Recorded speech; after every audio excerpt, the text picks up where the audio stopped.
El presidente no está contemplando la posibilidad de renunciar. No. Que dentro de los planes del presidente Pedro Castillo Terrones no está el renunciar a la presidencia de la República. En lo absoluto, en lo absoluto. Hemos estado llamando la atención todos estos días con respecto al hecho de que ha tenido que producirse una explosión social para que nuestros políticos empiecen a ocuparse de lo que son sus tareas, de dar respuestas a las urgentes necesidades de los ciudadanos. Está con nosotros en nuestros estudios el ministro de Cultura, Alejandro Salas, a quien le damos la bienvenida. Gracias por estar acá. Buenos días, Nicolás. Muchas gracias a ustedes, a Radio Exitosa, por la invitación y gustoso de ponerme a disposición para responder lo que consideren pertinente. El día de ayer, acá en Exitosa, en la edición especial de Hablemos Claro, pusimos algunos testimonios y tuvimos entrevistas a representantes de las ollas comunes, a representantes de los taxis colectivos, a representantes de los bodegueros y a gente, dirigentes de quienes participaron en las protestas en Huancayo y en Tarma, que fue en realidad donde todo este conflicto en Junín comenzó. Y recogimos testimonios también como este, que yo quisiera que compartamos para entender lo que está sintiendo el ciudadano común en este momento. Adelante, por favor. Compras, cuéntenos, por favor. No alcanza la plata. No alcanza. ¿Cuál ha sido su presupuesto? Mi presupuesto anterior era 100 soles, ahora llevo 200 soles. ¿Y qué llevo? Ajá. ¿Para cuántos días, señora? 15 días. Pero mira, ¿qué cosa llevo? ¿Y qué es lo que más le ha preocupado en cuanto a variación de precios? ¿Qué es lo que más caro ha encontrado? Lo que más caro se encuentra, la papa, 2 soles el kilo. ¿Antes cuánto lo llevaba? Se llevaba 1 sol 50, 1 sol 40. Ahora, mira cómo estamos. Y seguirá subiendo más. ¿Y qué hace Castillo? ¿No dijo que Castillo iba a estar con los pobres? ¿Iba a favorecer, se preocupaba por los pobres? ¿Dónde está Castillo? ¿Qué dice Castillo? Muy bien, señora, muchas gracias. A ver, conversamos con usted también. ¿Qué precios le genera? Está linda, estamos muy preocupados, señorita. Todos los productos están subiendo. Pero yo lo pongo como vendedora también. El Castillo no tiene la culpa. Me imagino que son los productores, el Castillo no le dejan trabajar, como debe ser. ¿Cuáles son los precios de los alimentos que más le preocupa, señor? Más me preocupa la harina, el azúcar, el aceite, eso es lo más principal que podemos tener en la casa. Muy bien, señora, muchas gracias. ¿Usted viene a hacer también su mercado? Sí, señorita, ahora subí demasiado, ya no nos alcanza el diario ya, porque el azúcar ha subido mucho, el aceite también, la harina, que yo trabajo con harina, igual, todos los productos. Por ejemplo, la variación de la harina, ¿en cuánto ha sido? Yo compraba antes a 2.80, ahora está a 3.40 ya. Ya subió mucho. Yo trabajo con harina, haciendo mi pancito para vender. ¿Usted ha subido sus precios de venta de sus productos? Porque ya cuando el huevo, también es el huevo caro. Ya no alcanza, señorita. ¿Cuál es su presupuesto para comprar? Uy, a ver, traigo 50 soles, me voy sin nada ya. ¿50 soles para cuántos días? Para un día. Bueno, es muy duro lo que está pasando la gente. Sí. Pero la percepción es que de una u otra manera eso tiene que ver con los resultados en las encuestas, es que ni el gobierno ni el Congreso están a la altura de las circunstancias ni están respondiendo a las necesidades de la gente. Desde el gobierno hay un campo de mucha empatía con la ciudadanía, se entiende absolutamente todo lo que está sucediendo y lo que están viviendo nuestras amas de casa, la canasta básica familiar. Hemos hecho un esfuerzo muy grande de poder trasladar estas soluciones justamente en las mesas descentralizadas que hemos tenido en Huancayo, en donde salta esta voz, digamos, de la ciudadanía de tener que encontrar soluciones. Mira, Nicolás, no podemos negarnos y no podemos negar que estamos todavía en medio de una pandemia que golpeó muchísimo a todos los peruanos, a todos, sin discriminar, a todos los peruanos golpeó, a unos más que a otros. Que todavía continuamos con la pandemia, que la reactivación económica todavía está encaminada y que este es un gobierno de 8 meses, que por supuesto asumió el reto de tener que tomar las riendas de un país en estas condiciones, una condición aún en medio de una pandemia, ni siquiera estamos hablando post-pandemia, estamos todavía con la pandemia. Estamos con situaciones internacionales que de una u otra forma afectan también no solamente la economía del Perú, sino la economía de América Latina, la economía de muchos países de Europa también. En medio de una guerra entre Rusia y Ucrania que trae problemas con el tema del combustible, con el tema de las harinas, del propio aceite, y situaciones que tenemos que abordar y las estamos abordando. Hemos sido testigos como el Poder Ejecutivo ha presentado un proyecto de ley al Congreso de la República para lo que es la exoneración del IGB en cuanto a los productos básicos de la canasta básica familiar. Sin embargo, situaciones más que menos en el Congreso, que digamos que han sido algunos errores que se han cometido, hacen que esta ley nuevamente tenga que discutirse nuevamente con el Ejecutivo, cuando lo que quieren los ciudadanos es soluciones inmediatas. La población ya no espera y por parte del gobierno somos absolutamente empáticos con ello y tenemos que abordar las soluciones de manera inmediata. Y en eso venimos trabajando. Claro, pero no pueden negar ustedes que ha tenido que ocurrir esta explosión social para que se trasladen a la gente, a la agenda de la gente. Es parte, o sea, porque yo entiendo el argumento de ustedes. O sea, encontraron un país donde durante décadas no se había hecho lo que había que hacerse y que la pandemia lo puso en evidencia, ¿no es cierto? Un país que creció macroeconómicamente pero que no atendió ni le cambió la vida a los ciudadanos como debió ocurrir. Eso es verdad, eso no es responsabilidad del gobierno, pero el gobierno tenía la tarea, ¿no es cierto?, de enfrentar esta situación. Y es cierto también que han tenido un congreso donde una buena parte del parlamento y de los políticos se han dedicado a hacer una campaña por la vacancia, partiendo incluso del desconocimiento del resultado de las elecciones del 6 de junio. Pero eso es, digamos, esos son los factores externos y lo que compete a la responsabilidad de otros, porque yo siempre, cada vez que tengo a alguien del gobierno al frente, le digo, ¿qué esperaban? ¿Que la derecha aplauda a un gobierno de izquierda en el Perú? Eso no iba a ocurrir. Pero el gobierno ha puesto de lo suyo, es decir, la cantidad. Hemos tenido 4 presidentes del Consejo de Ministros en 8 meses. Definitivamente. Por errores del propio gobierno, por las malas designaciones. Y todo esto en un contexto donde hay un escándalo de corrupción, no en un ministerio, en el despacho presidencial. Definitivamente, Nicolás, hay errores que se han cometido y que el propio presidente de la República los ha reconocido. Recordemos que el presidente de la República, por voluntad propia, le pide dar un mensaje a la nación, al Congreso, yendo a la representación nacional a poder exponerlo. Y lo primero que hace en ese mensaje es reconocer errores con voluntad de enmienda, que creo que es lo más importante. Yo me hago una pregunta, te la pregunto a ti, Nicolás. Yo sé que yo soy el entrevistado, pero lo hago abierto para los ciudadanos. ¿Acaso estamos en un gobierno dictador?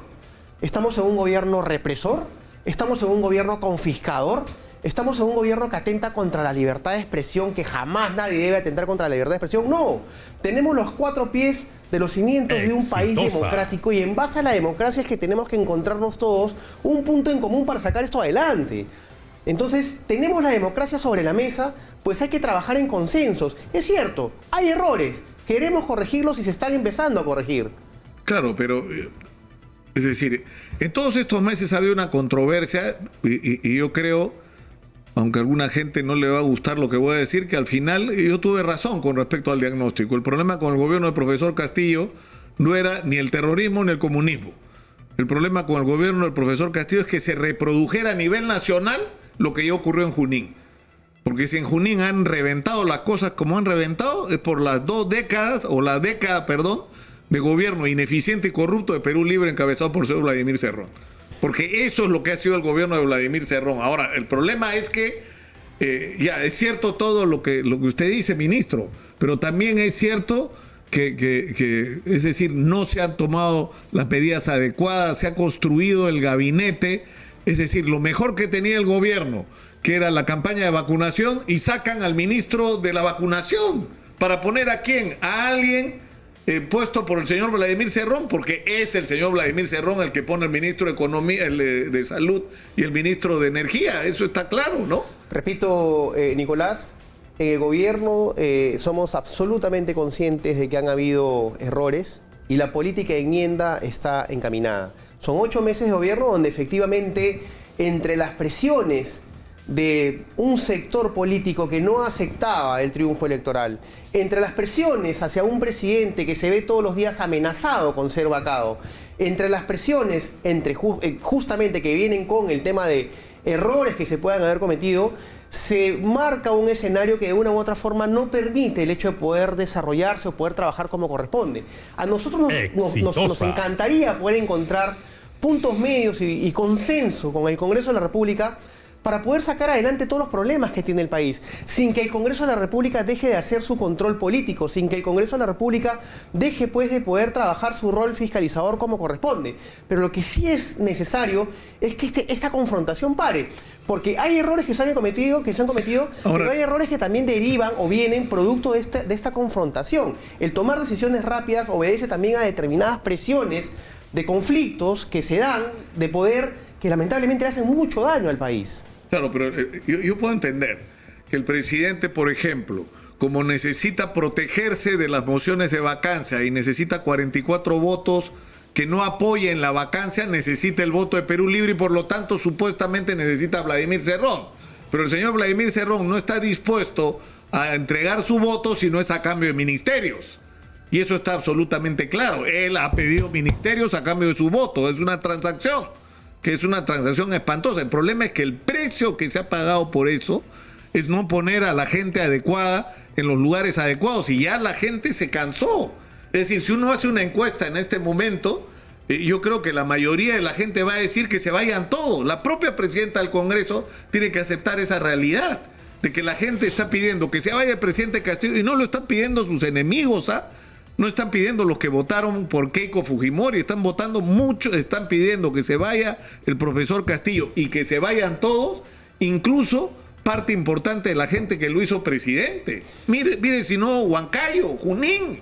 Estamos, y somos conscientes ellos también, que la institucionalidad en el país tiene que fortalecerse, no solamente del lado del Congreso de la República y del lado del Poder Ejecutivo. Fíjate cómo está el Ministerio Público. No tiene su junta de fiscales estructurada. Fíjate cómo está la Defensoría del Pueblo, con un defensor del pueblo con mandato ya vencido. El Tribunal Constitucional con miembros que su mandato también venció. Entonces hay un problema institucional a nivel país que por supuesto tenemos que empezar a mejorar, Nicolás. O sea, no solamente es la confrontación Poder Ejecutivo y Poder Legislativo, que desde ya tiene que parar. Y por el lado del Poder Ejecutivo está la absoluta voluntad de que esta confrontación pare. No ha habido un solo pedido, Nicolás, de cuestión de confianza. No ha habido una sola manifestación fáctica y formal de presentar un proyecto de ley de adelanto de elecciones por parte del Ejecutivo. El Poder Ejecutivo ha soportado el golpe, ha soportado las mociones de censura, ha soportado el hecho de tener que ir a someterse a una vacancia presidencial y seguramente desde el punto de vista democrático seguirá soportando todos los embates que vengan. Pero lo que queremos es un poco de tranquilidad para poder trabajar.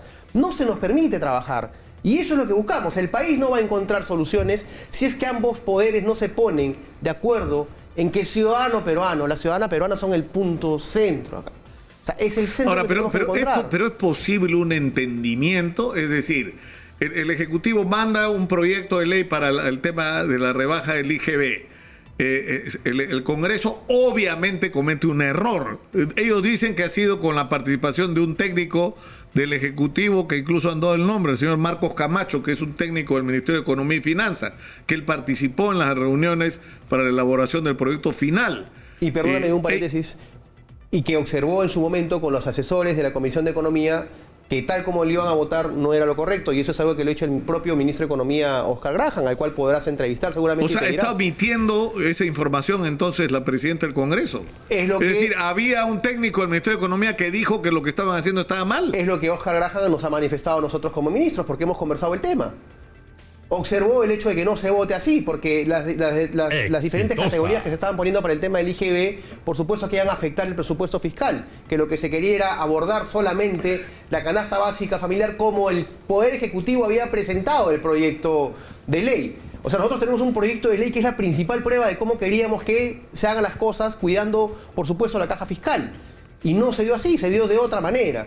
Entonces, independientemente de los detalles, hubo sí un técnico del MEF que por supuesto era quien había trabajado el proyecto de ley, por lo tanto es bien raro que no observe cuando se están poniendo otro tipo de categorías.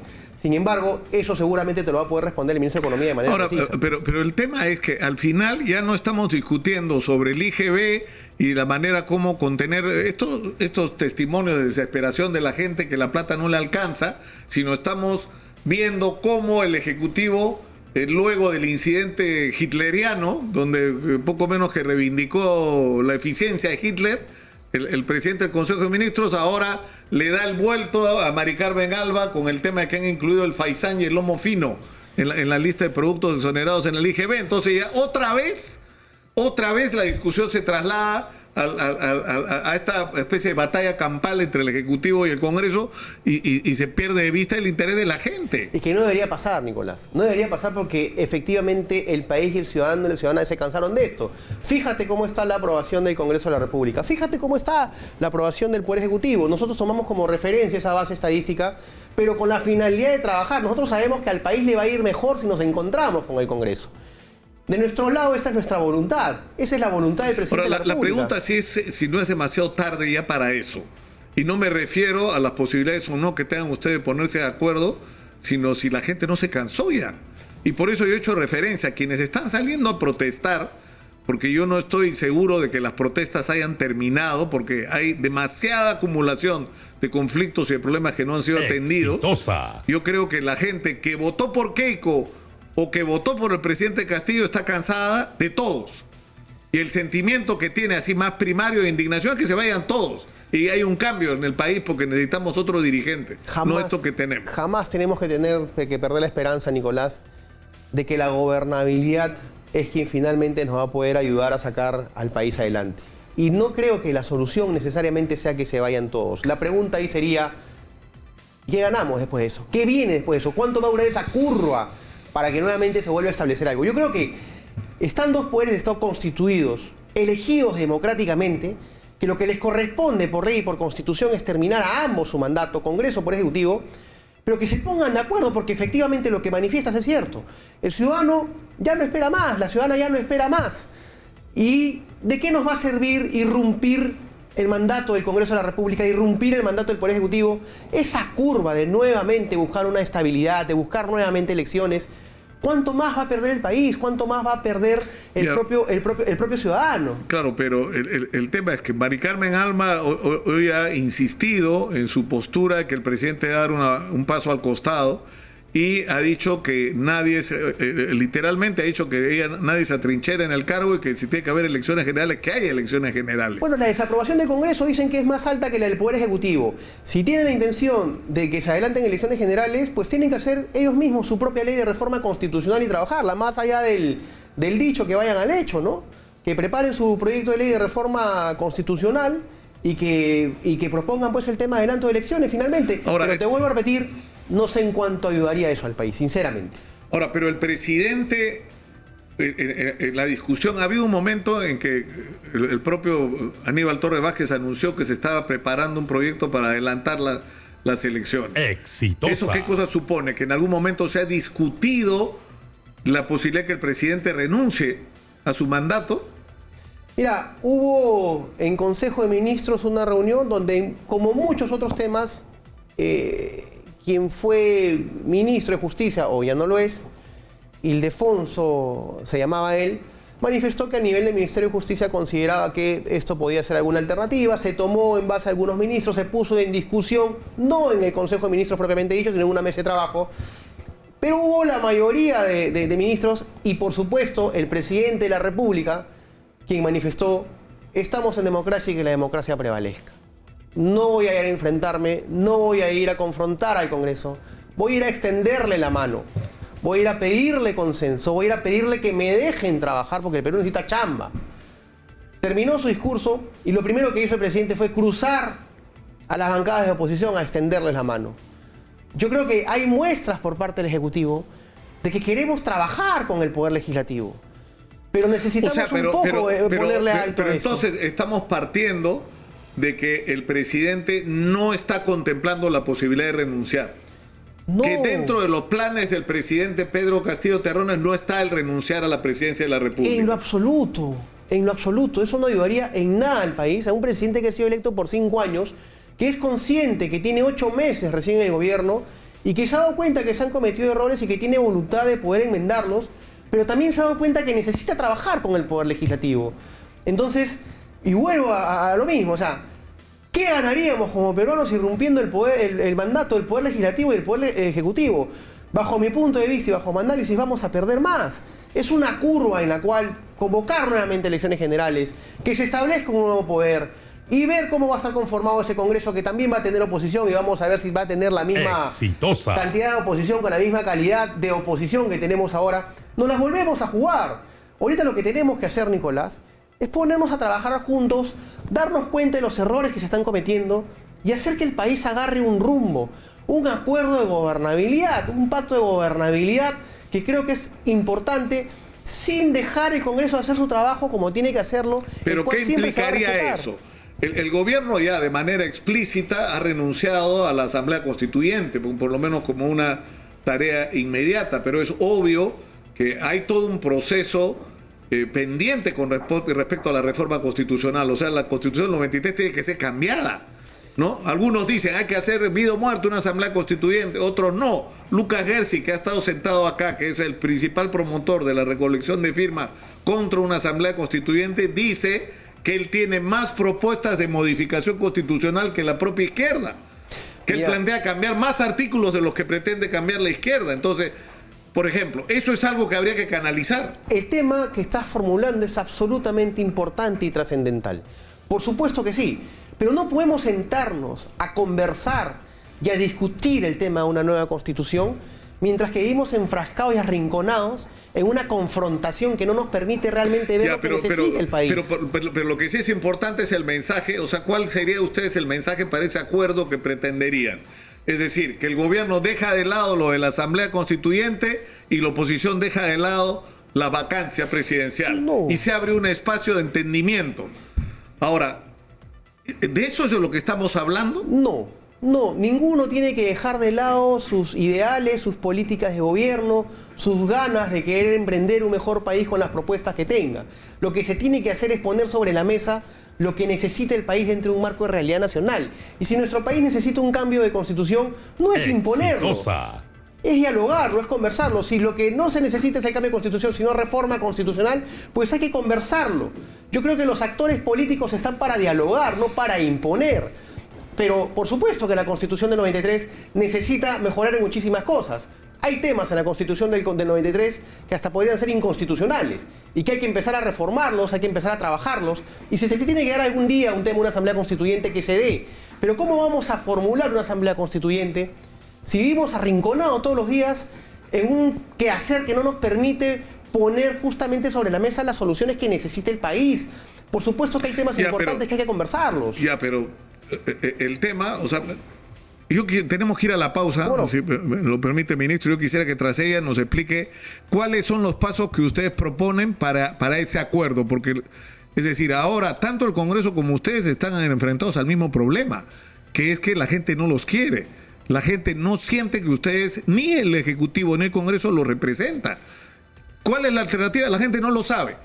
Pero la gente sí sabe lo que no quiere, es decir, como se dice, la gente no sabe lo que quiere exactamente porque no lo tiene claro al frente, pero sí sabe lo que no quiere, que es a ustedes. Y a ustedes me refiero, a ustedes todos juntos, ¿ah? El gobierno y el Congreso. Que se vayan todos. Es un sentimiento. Somos conscientes de ello. Ya, pero entonces, ¿cómo van a hacer para buscar un entendimiento que convenza a la gente de que esto puede ser diferente y mejor de lo que tenemos hoy? Vamos a la pausa con la respuesta a ese interrogante, por favor. Regresamos.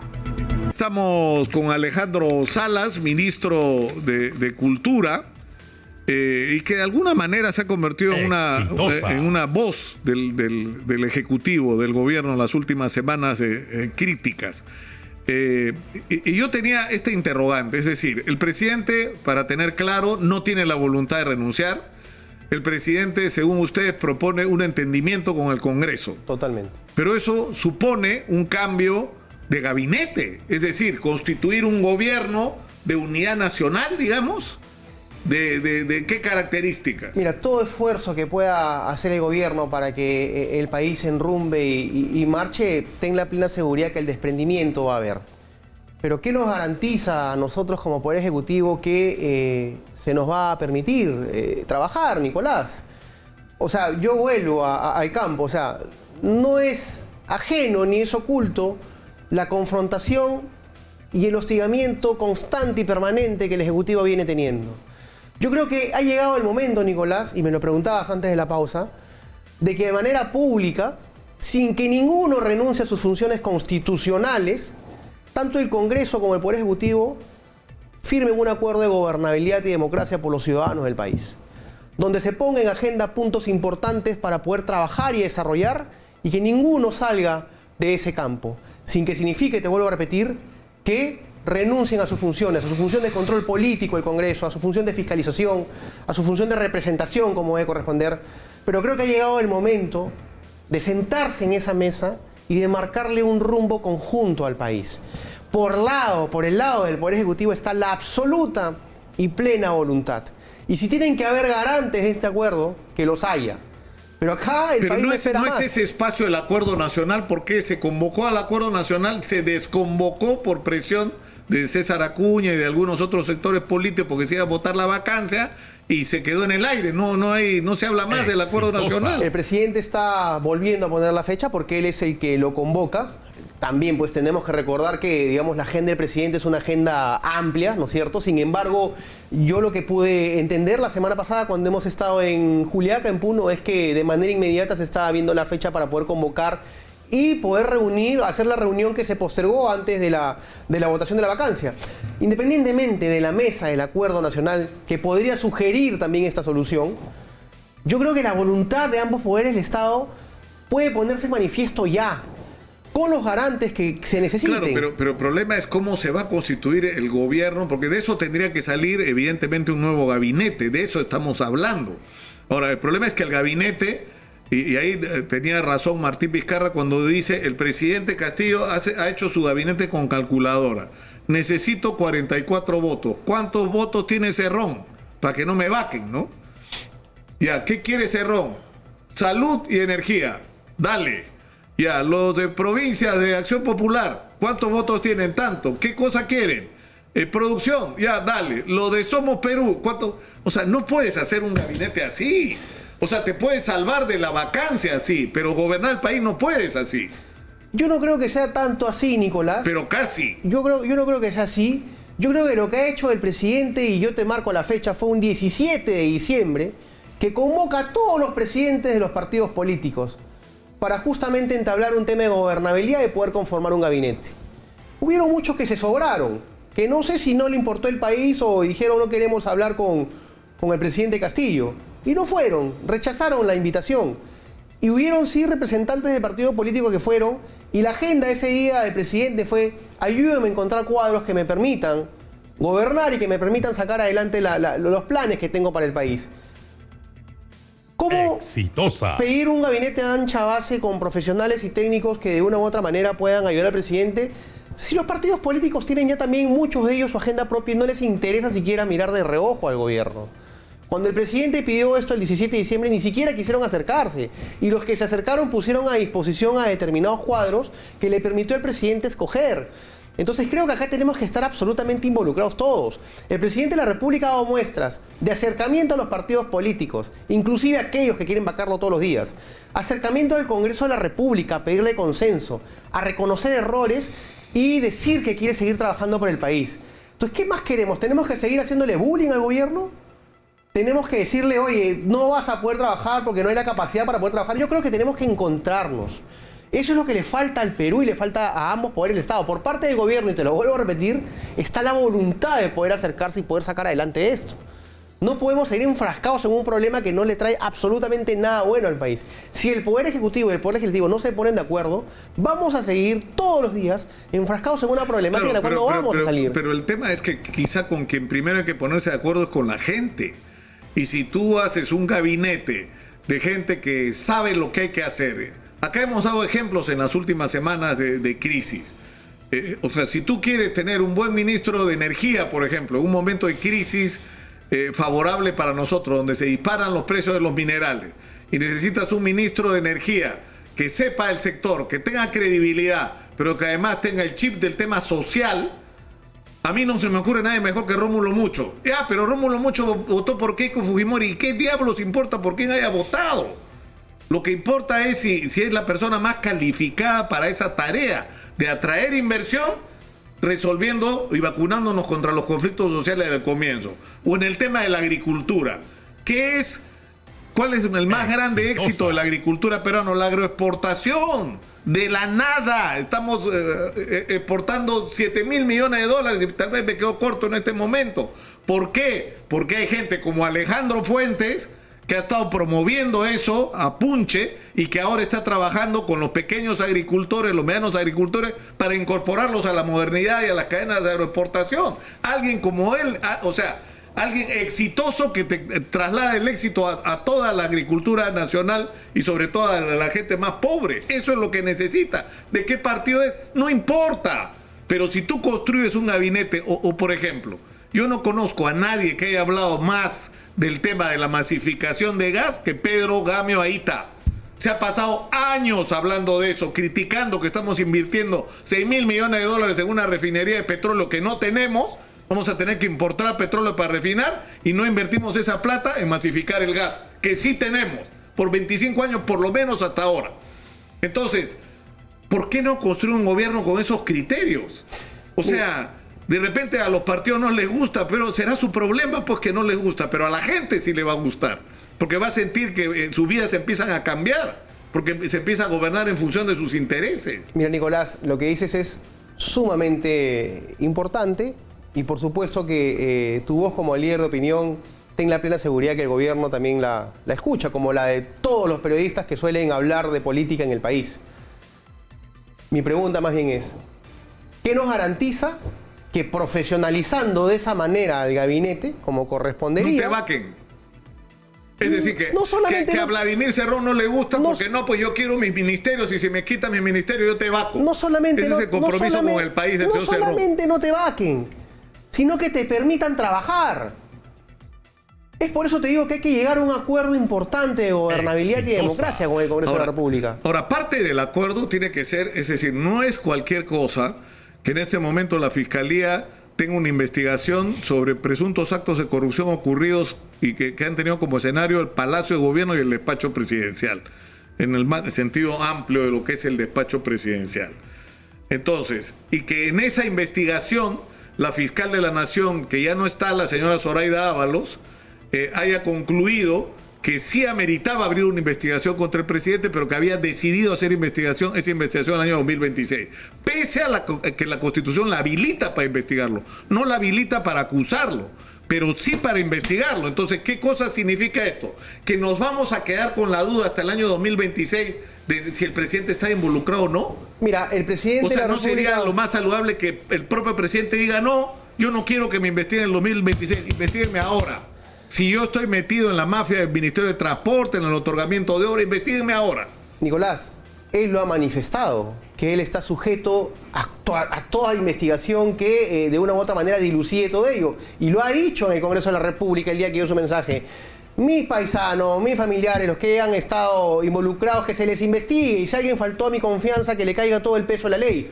Lo que pasa es que el presidente no le puede tampoco marcar la agenda al Ministerio Público. Nosotros somos respetuosos y él es respetuoso de la independencia de poderes. No podemos decir por qué o cuestionar qué decisión toma el Ministerio Público o el Poder Judicial.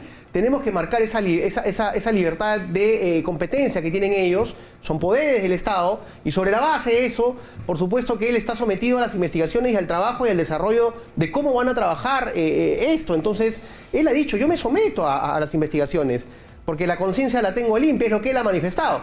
Si abusaron de mi confianza, y quienes abusaron de mi confianza, que se les investigue. Y si son responsables, que les caiga todo el peso de la ley. Pero como te vuelvo a repetir, él no puede marcar la agenda al Ministerio Público ni decir qué es lo que tiene o no debe hacer. Entonces, creo yo que ahí, por supuesto que él está con la tranquilidad y la conciencia, como nos los ha manifestado en el gabinete, y que lo que se tenga que investigar, se investigue, porque es lo que corresponde, Nicolás. Por supuesto que sí. Ahora, ¿qué está pasando con todo este tema del supuesto gabinete en la sombra? O sea, la información que nosotros hemos podido recibir es que otra vez en el escenario del despacho presidencial hay una especie de batalla campal entre dos facciones que disputan la influencia sobre el presidente de la República. Y esto es increíble, si es verdad, porque tienes al presidente de la República que debería tener un entorno ayudándolo a tomar decisiones y resulta que ese entorno está en una guerra interna para ver quién se queda y quién se va. Mira, te voy a decir... a manera personal, ¿ya? En realidad le han puesto hasta un nombre tétrico, ¿no? Es una película de Alfred Hitchcock, ¿no? El gabinete en la sombra. Yo te digo, las disposiciones en el Consejo de Ministros vienen del presidente y del premier. Yo, por lo menos particularmente, a mí no se me ha acercado un solo asesor a decirme qué es lo que tengo o no tengo que hacer. Porque parte de la conversación que hubo con el presidente para asumir el cargo, y así él nos los ha manifestado, y nos los manifestó en Consejo de Ministros, es las disposiciones acá parten de este despacho. No hay una sola voz que le puede decir a un ministro qué es lo que hace o qué es lo que no hace. Y eso te lo digo en la práctica como un profesional que se hace respetar y que por supuesto sé que mi manera de trabajar es con el Premier y con el Presidente de la República. Así que lo que sí te puedo manifestar es lo que yo he evidenciado durante todo ese tiempo, es que ese tema del gabinete en la sombra es un mito. Todo presidente tiene asesor y tiene asesores que le hacen su trabajo y harán su trabajo en su gabinete de asesores y verán qué le recomiendan al presidente. Pero ninguno de ellos jamás se ha podido acercar, por lo menos a mí, a decirme qué es lo que debo hacer, qué es lo que tengo que decir en una entrevista con Nicolás Lucar, qué es lo que no debo decir. Acá yo estoy con la absoluta libertad de poder expresarme para poder responderte y para poder desarrollar mi trabajo como ministro dentro del marco de mi competencia, sin que nadie haya interferido, Nicolás. Ahora, hemos puesto en pantalla lo que ha publicado el portal Epicentro. La primera dama, Lilia Paredes, le habría dado al presidente Castillo un ultimátum: o le hace caso y hace limpia entre sus asesores a los que culpa de casi todas las desgracias, o ella se vuelve a Cajamarca. Bueno, pero en realidad no sé si eso es un mito o no. El tomar el nombre de la primera dama, la cual por supuesto merece todo el respeto del mundo, ¿qué tan ciertos serán esos mitos, ¿no? Que ya inclusive hasta podríamos ver de pronto que podrían ser hasta leyendas, ¿no? O sea, ¿cuál es la fuente? ¿Cómo confirmar eso? Yo no creo que esa información sea real. Lo que sí es cierto es que lo que está tratando siempre de buscar el presidente es escuchar. Es una persona que escucha, está escuchando mucho. A mí me permite despachar con él y me permite sugerirle algunos conceptos. Nosotros como ministros somos asesores no solamente en nuestras carteras, sino también asesores políticos de él. Y por supuesto que nos permite de una u otra manera darle algunos mensajes. Él también solicita sugerencias a sus ministros. Entonces creo yo que el camino de querer hacer las cosas bien, Nicolás, está. El camino de enmendar está. Errores han habido, sí. Pero la democracia, estamos en un país democrático, en un país con democracia. Y mientras que la democracia esté garantizada, creo que está la base para poder sacar adelante esto. Ayer Bruno Pacheco, en una entrevista desde la clandestinidad al programa Punto Final, ha dicho: no solamente recibo amenazas, también recibo ofertas. Hay personas que se acercan a querer obligarme de repente a hacer declaraciones. Ahora, no se entiende bien qué lado lo amenaza y qué lado le ofrece cosas. O sea, eso no lo has precisado. Pero, ¿por quién tendría que sentirse amenazado Bruno Pacheco? No lo sé. Lo que sí es, digamos, correcto es que se investigue todo lo que se tenga que investigar, que la justicia haga su trabajo ahí.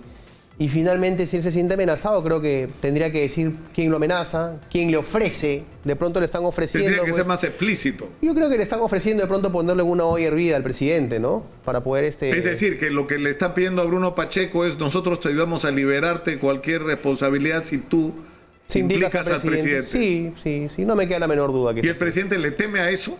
No, en absoluto. El presidente ha conversado con nosotros, reunió a todos sus ministros con el premier y nos manifestó que él era el más interesado en las investigaciones, que si alguien había fallado a su confianza, pues que la justicia haga su trabajo, que él estaba con la conciencia limpia y que sobre la base de eso siempre le iba a responder a la justicia. Es lo que nos manifestó a nosotros como ministros y por supuesto dentro del principio de la buena fe, la presunción de la inocencia que está enmarcada en la Constitución política, por supuesto que le creemos.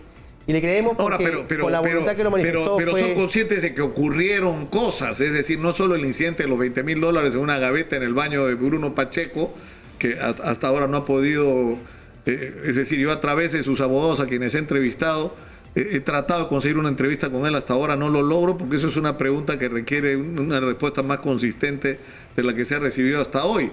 Pero sí han ocurrido cosas como, por ejemplo, lo de Puente Tarata o el caso de Samir Abu-Dayev. ¿No es cierto? Que yo le he preguntado al presidente: ¿usted conoce a Samir Abu-Dayev? El presidente me dice: no sé quién es. Y yo había hablado con Samir Abu-Dayev, que me había dicho que 2 veces había estado con el presidente. El mismo día que le pregunto al presidente si sabía quién era, lo niega, cuando Samir Abu-Dayev afirma Y eso es parte de la investigación ahora, que efectivamente hubo 2 reuniones con el presidente. Nicolás, nuestro país tiene más de 600.000 funcionarios públicos a nivel nacional. El presidente de la República no va a poder estar controlando lo que hace cada funcionario público. El presidente de la República sabe que por temas de contratación y adquisición del Estado, los comités que regulan los procesos de contratación y las licitaciones son autónomos. Él no puede estar atrás del trabajo que algún funcionario público haga algo pero en mal. este caso se habla de contacto que él ha tenido directamente, porque, es decir, acá solo hay 2 posibilidades: o el presidente estaba involucrado o ha sido muy negligente en permitir que ocurriera lo que estaba ocurriendo prácticamente en sus narices, ¿no? Yo considero que han abusado de su confianza. Yo considero que el presidente es un hombre de muy buena fe. Te lo digo porque converso con él. Es un hombre que cree en las personas. Es un hombre que no se le pasa un ápice de maldad por la cabeza. Cuando él habla con alguien, lo habla de manera abierta, recibe sugerencias de manera abierta. Si yo de pronto el día de hoy... ¿Él les ha dicho que siente que Bruno Pacheco lo ha traicionado? No ha especificado eso, no se ha referido al tema. Lo único que ha referido es que él está interesado en que se investigue absolutamente todo. Ahora, Avelino Guillén dijo en una entrevista al programa Cuarto Poder, me parece que ha sido, sí, a Cuarto Poder, que el presidente Castillo tenía previsto esto de la inmovilización por un día para evitar las manifestaciones por la vacancia presidencial. ¿Podemos escuchar lo que dijo exactamente? Sí, claro. Literalmente, por favor. Hubo una visita en mi despacho de un funcionario de Palacio de Gobierno, quien me comentó sobre esa posibilidad de que se decrete estado de emergencia el sábado 27 en virtud de la manifestación que se estaba convocando en la ciudad de Lima. Me mostró un proyecto de decreto supremo. Señalaba que según informes de la Policía Nacional se estaba produciendo un masivo desplazamiento en unidades vehiculares de manifestantes. ¿Había esos informes de la policía que decían eso? No, en lo absoluto. Viernes 26 hablé con el presidente y le hice una breve exposición de las razones por las cuales yo consideraba que ese pedido de declaratoria de estado de emergencia por una manifestación no podía prosperar y además era una medida inconstitucional. ¿Y qué le dijo el presidente? Asintió, me dijo, yo no voy a estar en Lima el día de la manifestación, yo me voy al interior del país. Es decir, lo que ocurrió el otro día, esa declaratoria de emergencia casi al borde de la medianoche, de la que muchísima gente no estaba enterada, además en la mañana, y que se levantó de una manera bastante informal en la tarde, ¿no? Mira, yo te voy a hablar con pruebas. El exministro habla por hablar, porque habla de un funcionario y no menciona qué funcionario, habla en genérico, y es fácil ya dejar de ser ministro y hablar en contra del gobierno. Eso es muy fácil, Nicolás. Nosotros el día que hemos tomado la decisión, a nosotros se nos ha leído un informe clasificado de la Dirección Nacional de Inteligencia. A nosotros se nos ha leído el oficio del Ministerio del Interior, y en sesión reservada del Consejo de Ministros, el ministro del Interior expuso lo siguiente: a Lima y al Callao lo quieren incendiar desde las 5 de la mañana hasta las 9 de la noche. Y esto va a traer costo de vidas. Así que necesitamos tomar medidas.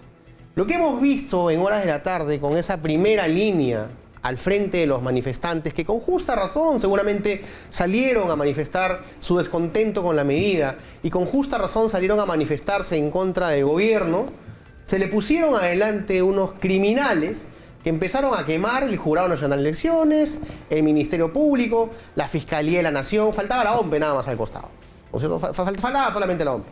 Querían replicar lo que fue la marcha de los 4 pero si judíos. existía ese informe de inteligencia, ¿se puede saber quiénes eran?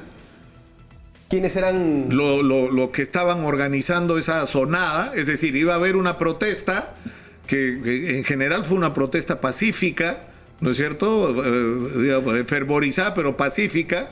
Y hubo obviamente un grupo de gente que estaba ahí para hacer daño. Es decir, si había el informe de inteligencia, se podía saber quiénes eran. Mira, nosotros estamos dialogando y conversando de las soluciones del país con los gremios legitimados, con los gremios que tienen representatividad. Lo que decía este informe es que gremios no legitimados estaban azuzando, ¿no es cierto?, para poder generar el caos, digamos, motivados, por supuesto, por un tema político. ¿no? O sea, es así pero, como se pero nos ¿quién manifestó. está detrás de esto? ¿El grupo La Resistencia, la llamada Pestilencia, estos grupos ultraviolentos fujimoristas? Lo que se nos explicó fue genérico, ¿no es cierto? No identificaron directamente quién era, seguramente lo saben y estarán procesando aún más la información para derivarla al Ministerio Público, será parte de toda una investigación, pero lo que sí es correcto, Nicolás, es que ese día vimos disminuido en magnitud una Lima muy violenta de noche. Y eso iba a empezar desde las 5 de la mañana, pero en mayor magnitud. O sea, las pruebas están ahí. Ahora, hay un asunto final que es inevitable tratar. Usted, ministro, acaba de criticar a Abelino Guillén por decir cosas ahora que no es ministro cuando era ministro. Pero cuando Aníbal Torres Vázquez dijo algo inaceptable sobre Hitler, que además era una cadena, que supuestamente Mussolini, que era un dictador y que hizo barbaridades y fundador del fascismo italiano, le mostró una carretera de Milán a Brescia a Hitler. Hitler quedó admirado y reprodujo esto. Bueno, ya sabemos lo que dijo. Sonalito salió a declarar y a tomar distancia con algo que iba contra sus convicciones más íntimas, es decir, más firmes. E hizo lo correcto, que fue expresar su opinión a la que se supone tiene derecho.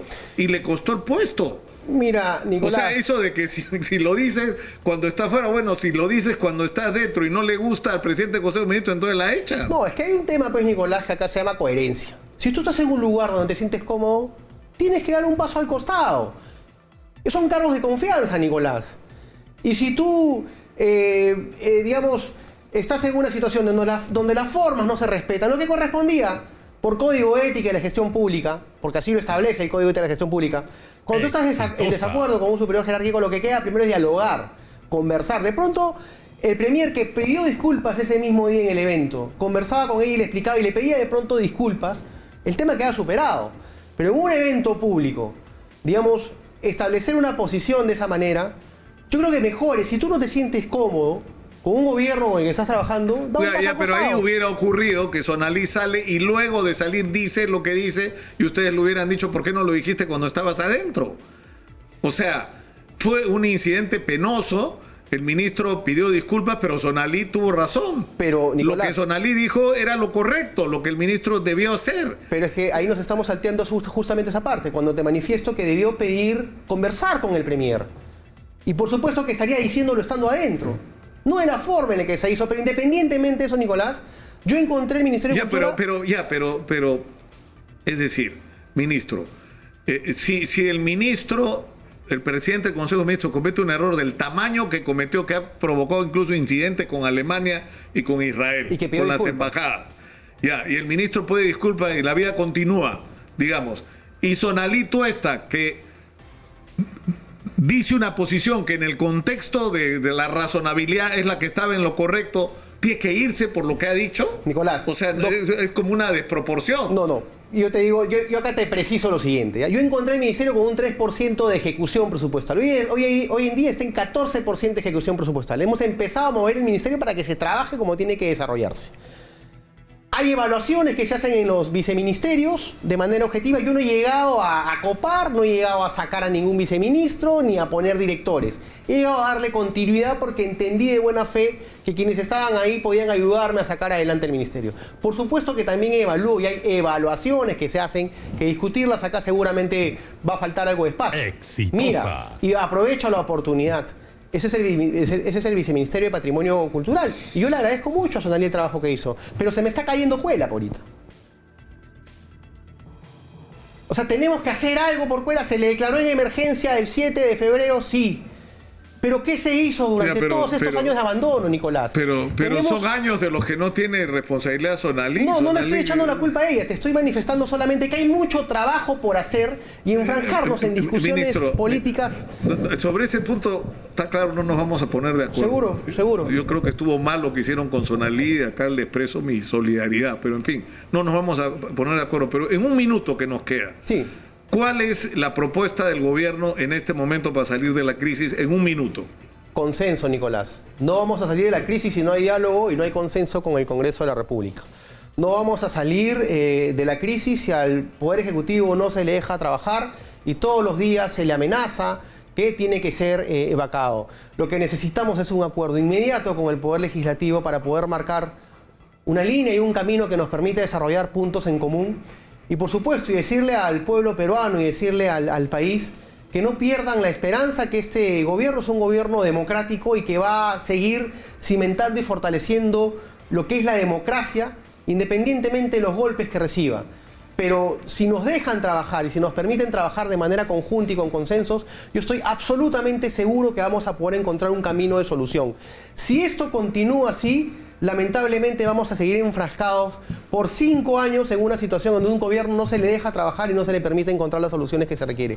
Yo creo que es momento de sentar todos cabezas, de reflexionar y de ponernos a trabajar por los más pobres, que son quienes finalmente están esperando soluciones. Me piden, ¿qué van a hacer con Cuelap? Porque esto es una emergencia para un patrimonio valiosísimo de la humanidad. Por supuesto, nos estamos constituyendo en las próximas horas a Cuelap, Nicolás. Ha sido declarado en emergencia el 7 de febrero.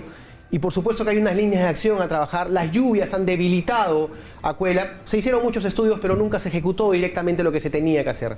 Yo tengo 2 meses en el cargo y ahorita para nosotros rescatar Cuelap es prioridad. Y vamos a trabajar en eso, no vamos a perder las ganas de trabajar.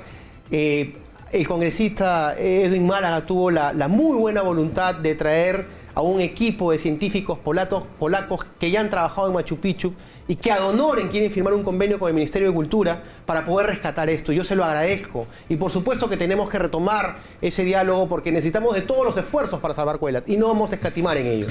Ministro, muchas gracias por estar con nosotros. Ha sido usted muy gentil. Alejandro Salas, ministro de Cultura, ha estado con nosotros.